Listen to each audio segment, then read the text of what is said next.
प्रथम भाव मैंने आपको बताया, प्रथम भाव जन्म पत्री का आधार है। जीव इस पृथ्वी पर क्यों आया है, ये लग्न ही प्रकट करता है। इसमें क्या गुण होंगे, क्या अवगुण होंगे, क्या आचार विचार होंगे, वो सभी बातें इसमें आ जाती है। अभिरुचि क्या होगी, इच्छा क्या होगी जातक की। अब लग्न आप देखिए, लग्न और लग्नेश, लग्न और ये लग्न और लग्नेश, ये दोनों से आकार बनता है। ये नहीं कि आप केवल लग्न का विचार करो, लग्नेश का विचार नहीं करो। लग्न और लग्नेश की स्थिति के अनुसार आप वो सबल है या निर्बल है। तो ये सुखमय जीवन का आधार है। यदि आप किसी का देखना चाह रहे हो, लग्न या लग्नेश को देखिए, पहले भाव को देखिए, कहां बैठे हुए, वही सुखमय जीवन का आधार है। आप उसको अपने ऊपर लीजिए, अपने आप को देखिए। ये देखिए, यदि ये कहते हैं सूर्य और चंद्रदेव, सूर्य और चंद्रदेव की स्थिति कुंडली में अच्छी हो तो उस कुंडली को अच्छा माना जाता है। और यदि सूर्य और चंद्रदेव का लग्न से संबंध हो तो वो भी अच्छा माना जाता है, उस लग्न को बलि मानेंगी। यदि लग्न का संबंध सूर्य और चंद्रदेव से है तो उसे बलि मानेंगे। यदि मंगल से है तो उसे ऊर्जावान मानेंगे। तो जिस प्रकार से जो ग्रह होगा उसके अनुसार ही उसकी प्रकृति होगी। यही मैं आपको फलादेश में जब कुंडली आप लाते हो तो उस जातक के ऊपर कौन सी बात हो रही है, क्योंकि ये तो 12 भाव नवग्रह और 12 राशियों का है। तो प्रत्येक व्यक्ति की जैसे शक्ल एक नहीं होती, हाथ की रेखाएं एक नहीं होती, कुंडली भी एक नहीं होती। और उस कुंडली से प्रत्येक व्यक्ति का, क्योंकि डिग्रियां कम या ज्यादा होगी, कौन से ग्रह कैसे होंगी, उसकी देश काल परिस्थिति क्या होगी, आदि अन्य अन्य बातों का विचार किया जाता है।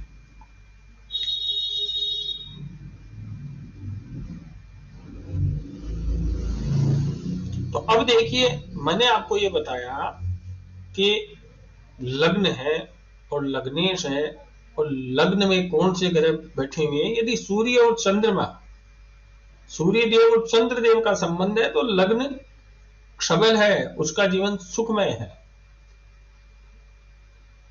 यदि मंगलदेव है तो उसमें ऊर्जा रहेगी। ऐसा भी कहते हैं यौवन से भरपूर रहेगा।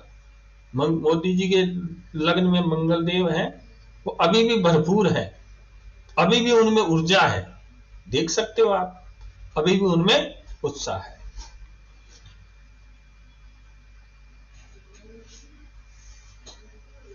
और देखिए, बुधदेव है तो बुधदेव की प्रकृति क्या है, बुधदेव राजकुमार है, बुधदेव विवेक है।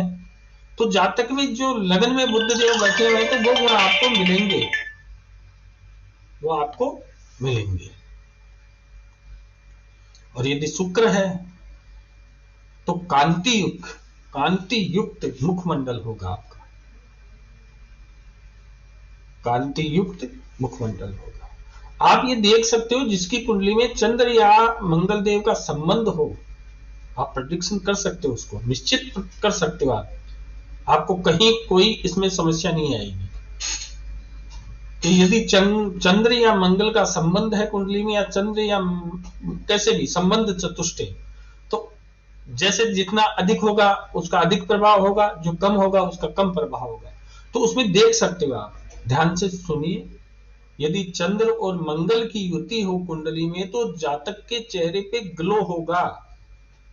जातक का चेहरा ग्लो था ना, एक लालिमा लिए, उसे क्रीम लगाने की आवश्यकता नहीं होगी। ऐसा उसके तेल ऐसे ही दिखेगा, भाई इसने कुछ लगा रखा, चमकेगा, तो ग्लो होगा, एक आभा होगी, जैसे कह सकते हैं, एक उसके चेहरे पे आभा होगी। उसी प्रकार जिसकी लग्न से संबंध शुक्र देव का होगा तो उसके एक, ये कह सकते हैं, सौम्यता होगी। शुक्रदेव एक वो व्यक्ति को आकर्षित करेगा, ऐसा कह सकते हैं। और देखिए, ये मैं अपने विचार बता रहा हूं जो कुंडलियों में फलादेश किए, क्योंकि मैंने अभी एक पुस्तक पढ़ी तो उसमें लिखा है यदि लगन में शनिदेव हो तो जातक बीमार होगा, परेशान होगा। लेकिन मैंने ये पाया है कुंडलियों में यदि लग्न में शनिदेव तो जातक के शरीर की वृद्धि होती है। यदि गुरुदेव हो तो जातक का शरीर बड़ा होगा, 6 फुट लंबा होगा, हट्टा कट्टा लंबा चौड़ा होगा। यदि इन ग्रहों का प्रभाव होगा, गुरुदेव की दृष्टि होगी, शनिदेव का संबंध होगा। शनिदेव की दृष्टि संबंध नहीं होना, शनिदेव बैठे हुए हैं तब होगा। शनिदेव का आप दृष्टि संबंध नहीं ले सकते।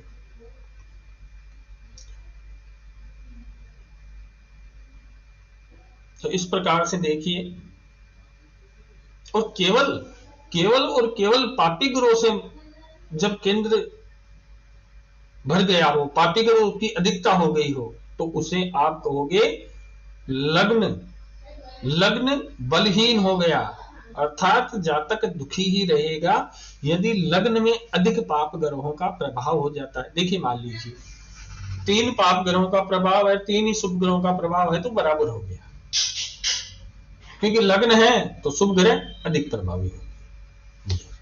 यदि 2 पाप ग्रह बैठ गए तो उस व्यक्ति का वैसा ही होगा। और देखिए, ये लग्न के बारे में चर्चा हो गई। आप प्रेडिक्शन कर, बिल्कुल ध्यान से देखिए, धीरे धीरे देखिए, जिसके बारे में फलादेश कर रहे हैं वो है लग्न। अब लग्नेश कहां जाकर बैठ गया? लग्नेश जहां जाकर बैठेगा वहां की वृद्धि करेगा। लिख लीजिए आप, ये नियम है। और जब आप प्रेडिक्शन करो, इनको बार बार देखो, तो जब आप प्रेडिक्शन करोगे तब आपके ये मस्तिष्क में आएंगे बार बार नहीं।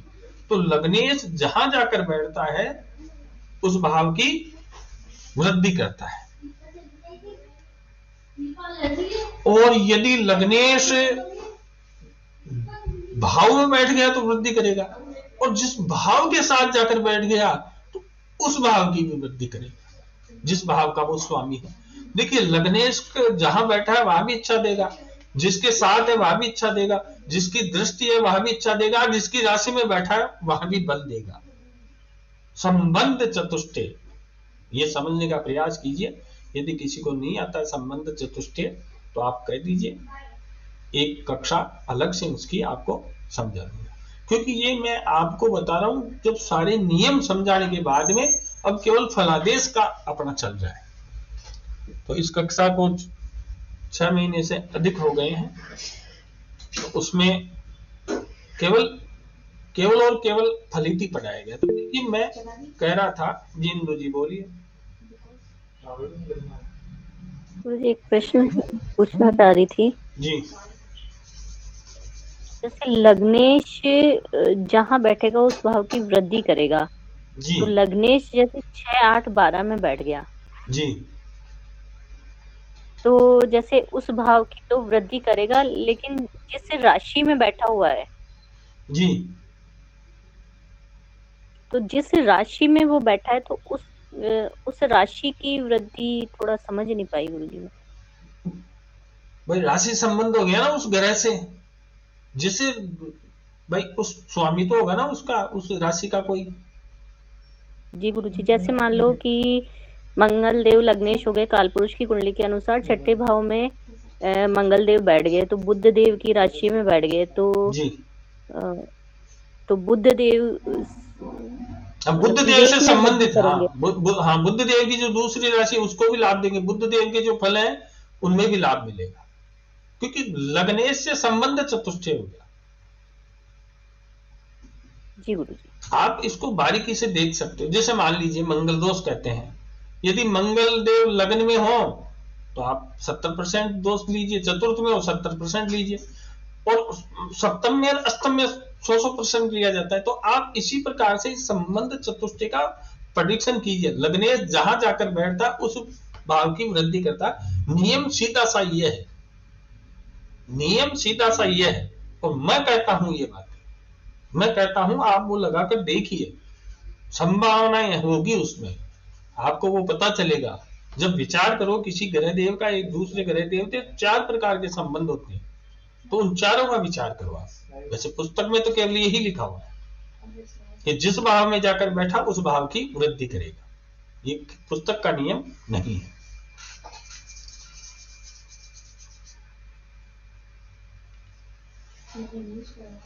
और देखिए, मान लीजिए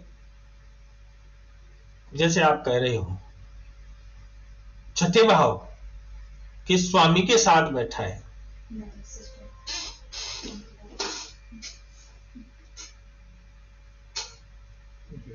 सॉरी, छठे भाव का स्वामी बैठा है लग्न में। मान लीजिए छठे भाव का स्वामी कहां बैठा है? लग्न में, और उसके साथ बैठ गए पाप ग्रह कोई भी, राहु देव मान लीजिए, केतु देव मान लीजिए, है ना। तो उसे वो जातक कहीं ना कहीं उसके बीमारियां अधिक रहेंगी, या वो बचपन में महादशा या अंतरदशाओं से आप देखते वो अपंग भी हो सकता है, अंगहीन भी हो सकता है, कोई अंग की कमी भी हो सकती है। तो छठे भाव का स्वामी जाकर वहां बैठ गया और उसके साथ भी पाप ग्रह बैठ गए, और विशेष पाप ग्रह राहु, क्योंकि शनि देव तो वहां लाभ देंगे, ये भी आपको देखना है। ये नहीं कि पाप ग्रह बोल दिया तो कौन सा क्या देता, फिर वो उसका नियम अलग हो गया ना। तो देखिए, यदि छठे भाव का स्वामी जाकर वहां बैठ गया तो वो लग्न की हानि ही करेगा, और एक पाप ग्रह उसके साथ बैठ गया, डबल पावर की सरकार बन गई।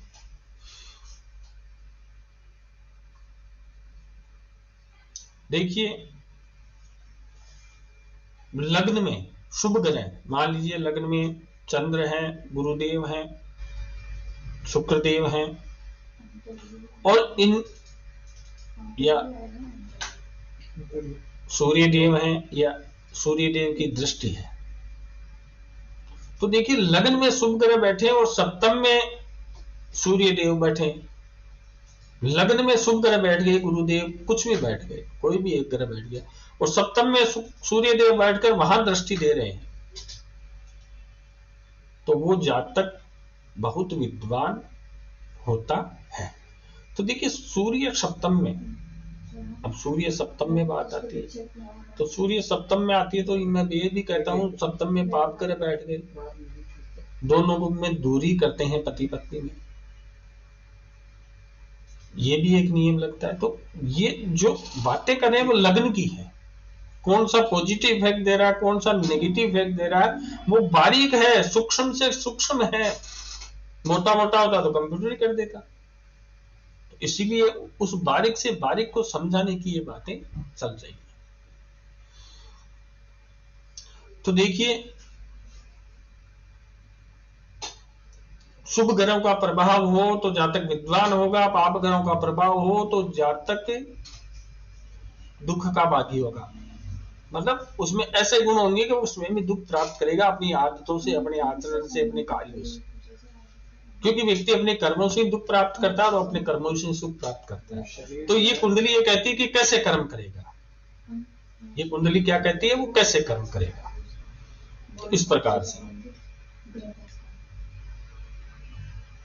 देखिए, अब शनिदेव क्या करते हैं, लगन अपने घर में बैठ गए, उच्च के बैठ गए लगन में, है ना, मित्र राशि में बैठ गए।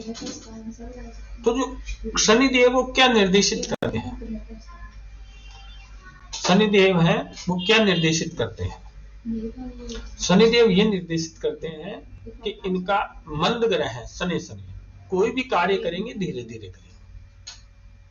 तो इसमें ये कह सकते हो आप, जैसे कर्म भाव में शनि या लग्न में शनि है, तो मैं प्रेडिक्शन कर देता हूं, 10वें भाव में शनि देखे, मैंने कहा काम तो अच्छा करते हो आप, लेकिन धीरे धीरे करते हो। वो इतने धीरे धीरे करता है, तैयार होता है कि चाहे उसकी ट्रेन निकल जाए, लेकिन ऐसे शनि 10वें भाव में होगा या लग्न में शनि होगा, उनको कहिएगा आपकी ट्रेन अक्सर निकलती है, आपकी बस निकल जाएगा। वो कहेगा हाँ, प्रत्येक काम को धीरे धीरे करेंगे, खाना खाएंगे धीरे धीरे खाएंगे, 2 पंगत उठ जाएगी लेकिन वो बैठे रहेंगे, खाते रहेंगे। तो इस प्रकार से शनि देव की जो प्रकृति है धीरे धीरे सब काम में धीरे धीरे देखिए।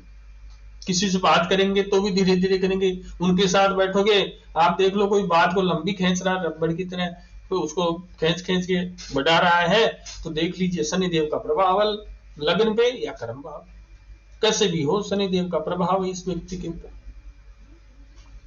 तो ये ग्रह देवों की प्रकृति को देखने का प्रयास कीजिए कि व्यक्ति का। तो ऐसे जब आप जातक से बातें करते हो तो उसका जुड़ाव आपसे होता है, क्योंकि इनसे और कुछ नहीं है, इनसे केवल जातक का विश्वास आपके अंदर होता है और वो विश्वास ही फल देता है, जैसे शास्त्रों में कहा गया है। यदि आप में कोई विश्वास कब करेगा, जब आप ऐसे प्रेडिक्शन दो जो केवल उसे ही पता हो, केवल उसे ही पता हो, आपको नहीं पता, उसे ये नहीं पता हो कि आपको पता है, केवल आपने चक्कर देखकर बताया है तो वो आपसे प्रभावित होगा।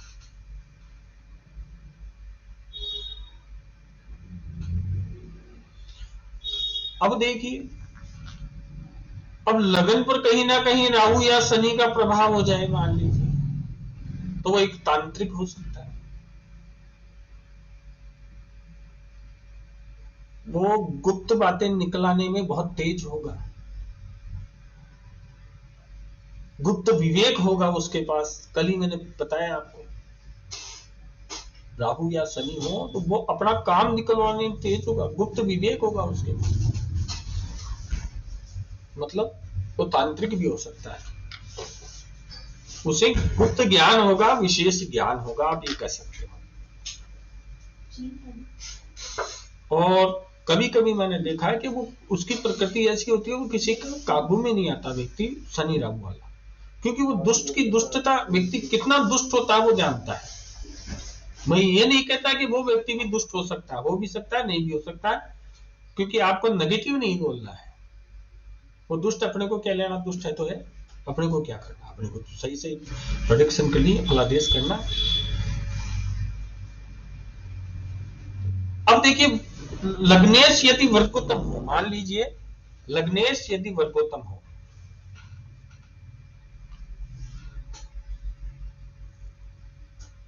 लग्नेश यदि वर्गोत्तम होगा तो आपको सबको पता है लग्नेश वर्गोत्तम है तो अच्छा है, क्योंकि और ग्रह वर्गोत्तम हो जाए इतना प्रभाव नहीं होगा जितना लग्नेश का वर्गोत्तम होने का प्रभाव होता है।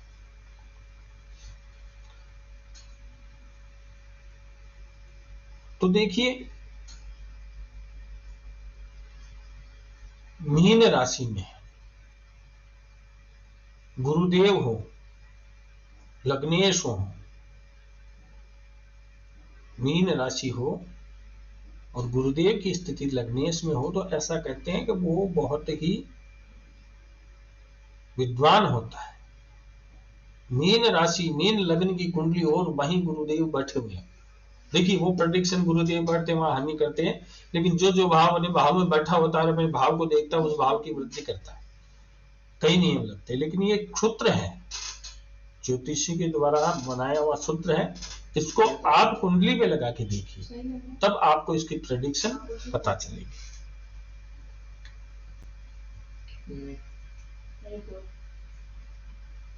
तो देखिए, मान लीजिए किसी के 12 भाव होते हैं, तो देखिए ये आपके प्रैक्टिस की चर्चा है, उस पुस्तक की चर्चा नहीं है। तो मैं ये देखता हूं तो जैसे 7 भाव है, तो वो 7 भाव के इधर ग्रह हैं किसी के, या 7 भाव के इधर ग्रह हैं। जैसे मान लीजिए ग्रह ही नहीं, तो किसी के 7वें भाव से प्रारंभ होते हैं ग्रह 12 भाव तक चले गए, या किसी के लगन से आकर 6ठे भाव तक हो गए, तो ये 2 पार्ट हो गए कुंडली। तो ये आप देखिए, पहले 6 भावों में ग्रह अधिक हैं तो वो अच्छे हैं, बाद के 6 भावों में ग्रह हैं तो वो कष्टप्रद है। तो इससे भी आप अनुमान लगा सकते हो, कई प्रकार से अनुमान लगाया जाता है। तो देखिए अष्टमेश का संबंध लग्नेश से हो जाए,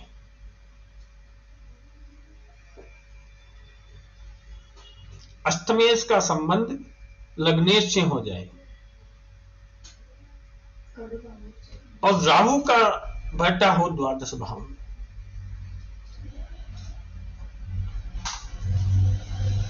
मतलब लग्नेश, अष्टमेश और द्वादश का संबंध किसी प्रकार से हो जाए और इनका संबंध राहु से हो जाए। समझने का प्रयास कीजिए, लिख लीजिए, सूत्र है, खाली नहीं जाएगा,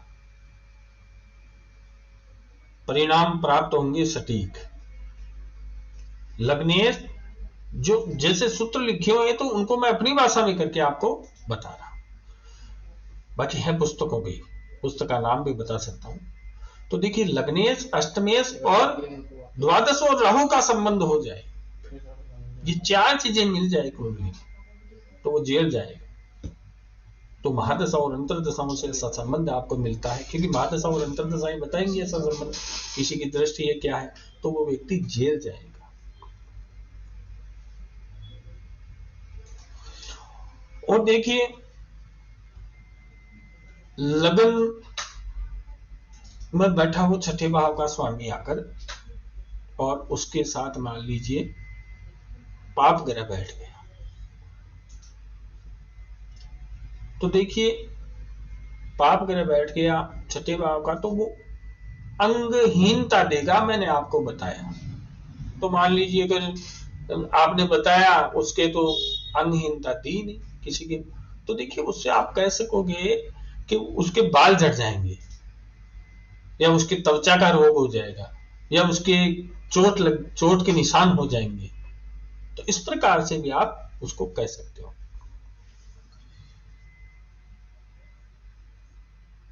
अब देखिए धन भाव से, धर्म भाव से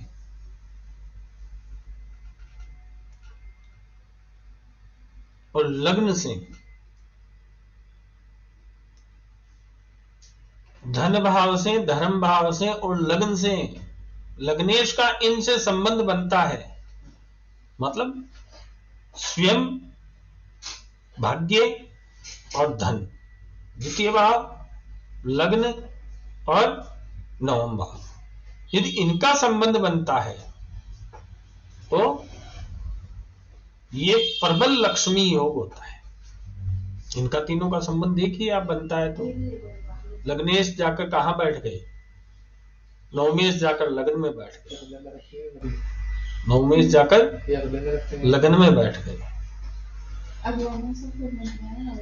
जैसे मेरी कुंडली में है कन्या लगन की कुंडली है, कन्या लगन की कुंडली में शुक्र देव भाग्येश और द्वादश दोनों होंगे, कि 2 नंबर की राशि तो आएगी पंचम भाव में, सॉरी नवम भाव में, और 7 नंबर की राशि आएगी द्वितीय भाव में।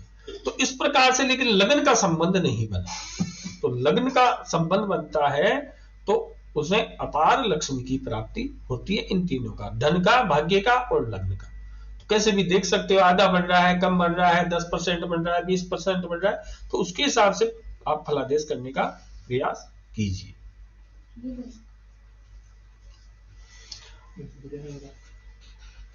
अब देखिए आप,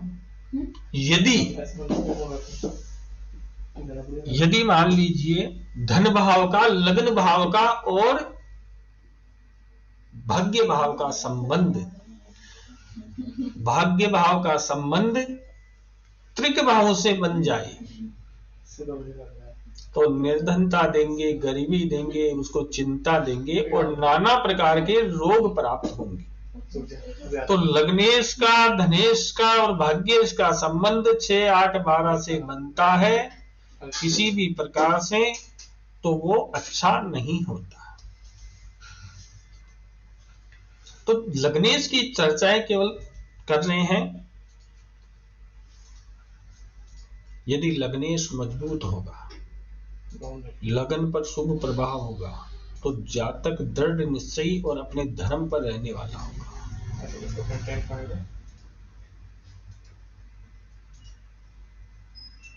और यदि अष्टमेश जाकर लग्न में बैठ गया तो पीड़ाएं जातक को, अष्टम कल बताया था मैंने, अष्टम फल कहां ले गया, वही नियम है, अष्टम कहां फल ले गया, लग्न में। लग्नेश की चर्चा कर रहे हैं। देखिए यदि मान लीजिए वो देखते हैं अरिष्ट योग है क्या। जब आपको कई कुंडली आती है, कई कहते हैं इसमें अरिष्ट योग है। अरिष्ट का मतलब बचपन में ही बच्चे के कुछ अनहानि, अंग भंग हो जाना, या कोई बड़ी बीमारी आ जाना, या मृत्यु हो जाना, कैसे भी हो। तो देखिए यदि लग्नेश और षष्टेश का संबंध हो, ध्यान से समझिए, अरिष्ट है ये, बाल अरिष्ट बोलते हैं ना, अरिष्ट बुरा कैसे होगा। मान लीजिए आपने कुंडली देखी और लग्नेश और छठे भाव का संबंध हो गया, रोग हो गया। अब इस रोग में चीराफाड़ी का काम, हिंसा का काम कौन करेगा, मंगलदेव। तो लग्नेश और षष्टेश का संबंध हो गया, मंगलदेव की दृष्टि हो गई, मंगलदेव की दृष्टि हो गई। और चंद्रदेव का विशेष विचार किया, चंद्रदेव पाप प्रभाव में हो गए। अर्थात आपकी क्या समझ में आया, लग्नेश और चंद्रदेव से विचार करें तो लग्नेश का संबंध किससे हो गया, छठे भाव से, और छठे भाव पर पाप प्रभाव, छठे भाव के संबंध हो गया, उन पर मंगल की दृष्टि हो गई, और इधर चंद्रदेव पीड़ित हो गए, इधर चंद्रदेव पीड़ित हो गए। तो लग्न और चंद्रदेव पीड़ित हो, सामान्य नियम हो गया। सामान्य नियम में देखिए, आप एक ज्योतिषी, ये सलाहकार बनिए मेरी तरह, भाई हम सलाह देते हैं, घटनाओं का सही समय का प्रेडिक्शन नहीं करते। आपके जीवन में परिवर्तन होगा यदि आप ऐसा करोगे। आपकी ये स्थितियां आपके जीवन की चर्चा करते हैं, आपको जीवन में सलाह देते हैं, हम घटनाओं का समय नहीं बताते। तो मैं एक ज्योतिषीय सलाहकार हूं, तो आप भी वैसे ही सलाहकार बनिए। तो मैं ये कह रहा हूं कि मंगल की दृष्टि हो, लग्नेश और चंद्रदेव की युति हो, छठे से संबंध हो, मंगल का संबंध, छठे भाव का संबंध, लग्न का संबंध, चंद्र का संबंध, इनका संबंध बन जाए तो वो अरिष्ट होता है उस बच्चे का, उसे अरिष्ट होगा। कहते हैं ना बालारिष्ट, ये तो मूल यही लिया गया है। बाकी तो नियम तो जानो कर दिए उसके, तो अपने को नियम पढ़ेंगे इतना कितना याद करेंगे, अपने को मूल देखना है कि इसका मूल क्या है, अपने को कैसे देखना है।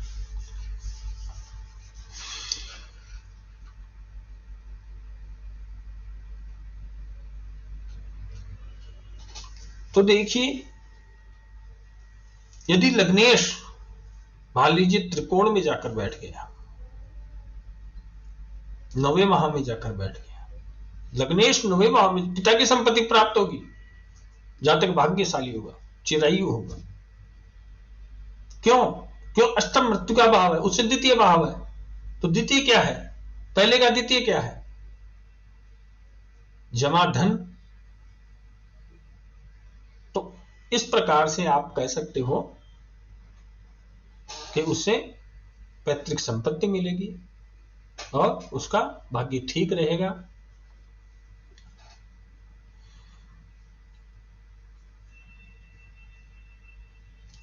देखिए एक योग विशेष और दिख रहा है मुझे। यदि मान लीजिए आप किसी की कुंडली में लग्नेश लग्न में और अष्टमेश अष्टम में, लग्नेश लग्न में और अष्टमेश अष्टम में, फिर देखिए आप उसे, ये बहुत विशेष योग है। लगन क्योंकि जो जिस भाव में यो भाव है, वो कहता ना सूत्र, जो भाव अपने स्वामी से युक्त या दृष्ट होता है उस भाव की वृद्धि होती है। जैसे मान लीजिए सूर्य देव बैठे हुए सिंह राशि में या सिंह राशि को देखे तभी भी वृद्धि होगी। तो देखिए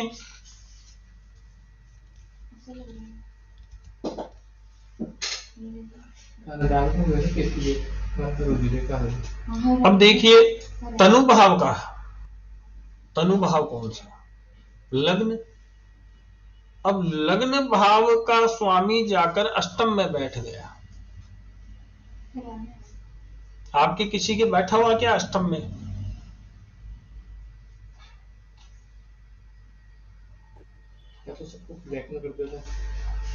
यदि यहां किसी के अष्टम में बैठा हुआ, जी इंदु जी बताइए किसी के बैठा है? नहीं गुरु जी। तो यदि लग्न का स्वामी अष्टम में जाकर बैठ गया,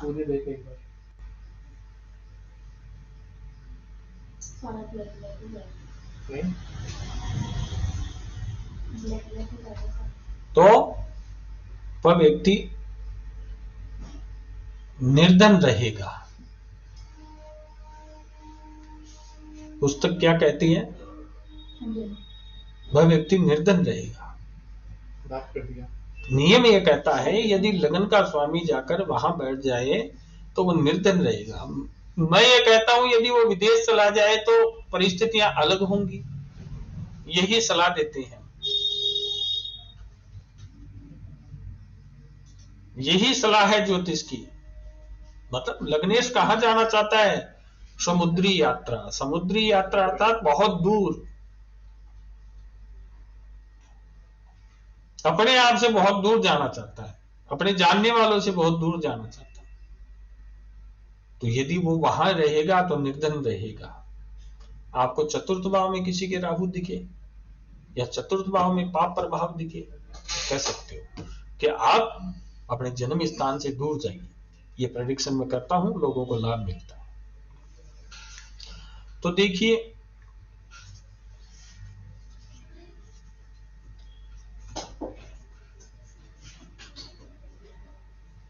किसी का कोई प्रश्न हो तो पूछिए।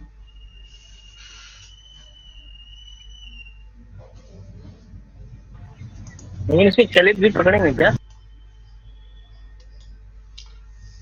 देखिए यदि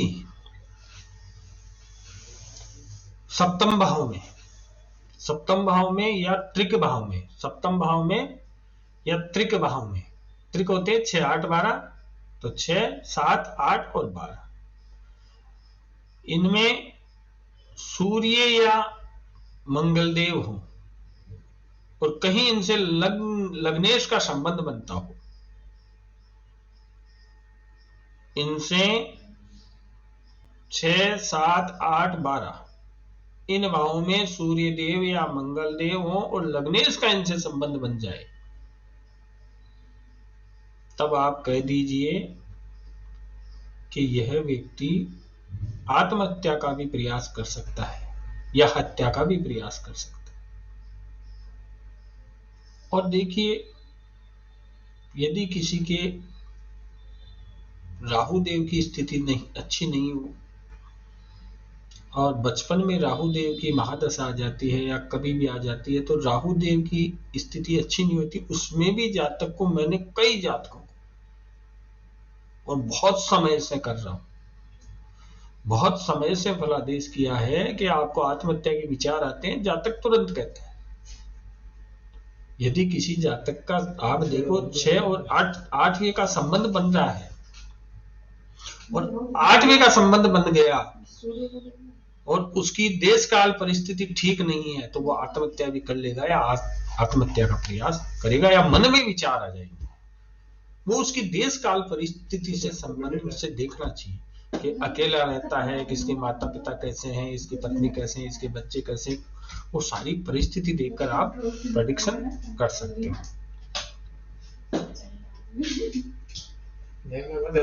और देखिए यदि सप्तम भाव में शनि देव हो तो आप समझ सकते हो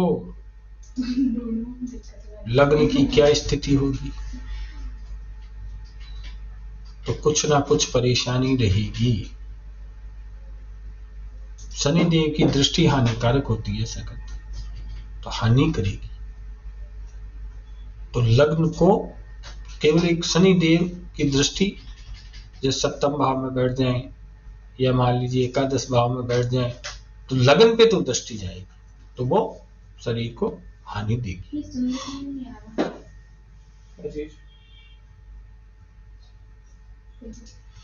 अब मान लीजिए लग्नेश है और नीच के हैं, मतलब कमजोर है, और 6-8-12 की दशा चल गई, तो 6-8-12 की दशा चल गई, लग्नेश कमजोर है तो वो बीमारी होगी, उसे व्याधि होगी, सर्जरी भी हो सकता है।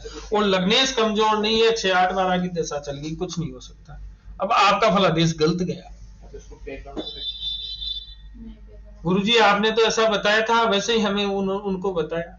अरे लग्नेश का तो विचार करते, लग्नेश कितना पावरफुल है। लग्नेश पावरफुल है तो दशा आती है तो आती है, वो थोड़ा बहुत होके निकल जाएगा। तो देखिए, सबसे पहले यदि आप देखते हो कुंडली में, तो लग्नेश का विचार अवश्य कीजिए। प्रत्येक प्रकार की स्थितियां देखिए, क्योंकि जो फल प्राप्त होने वाले हैं वो लग्न को प्राप्त होने वाले, लग्नेश को प्राप्त होने वाले।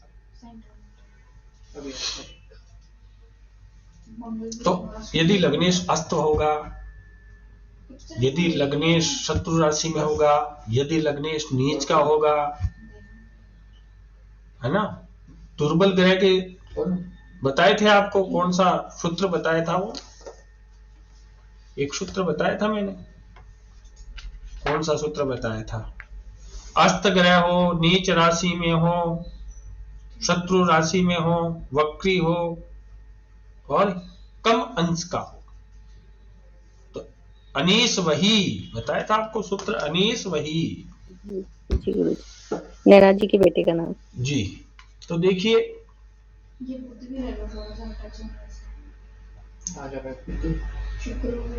तो ये रोग देते हैं, ये रोग देते हैं।